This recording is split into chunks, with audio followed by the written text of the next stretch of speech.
we're going to dive into trading accounts, specifically a margin account versus a cash account.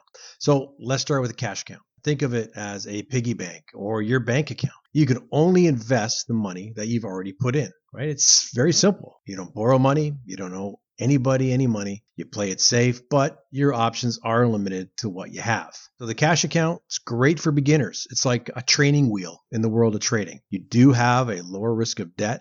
There's no fear of a margin call, but just like training wheels, they do limit how fast you are going to go. Let's switch gears here to margin accounts. So think of being a chef and you're trying to cook up this dish, but you're missing some ingredients. The margin account is going to let you borrow these ingredients. So you can invest more than what you actually have.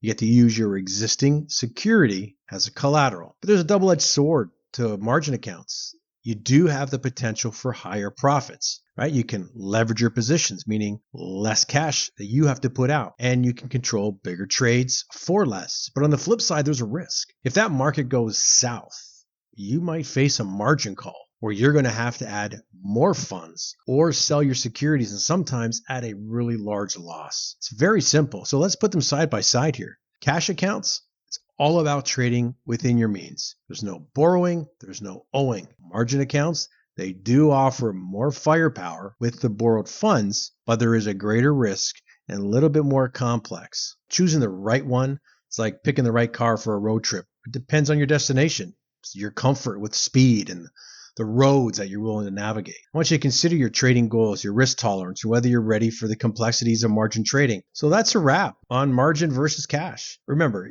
trading's a journey, right? It's a process. Choose that account that's going to match your path. Choose the account that matches the path that you're on. Beginner, stick with cash for a while until you get the hang of things. More experienced, then you may start looking at a margin accounts. I want you to like this video, subscribe, hit that bell icon, get some more trading insights on our channel. If you want to reach out to NetPicks, there's an email address here. It's support@netpicks.com.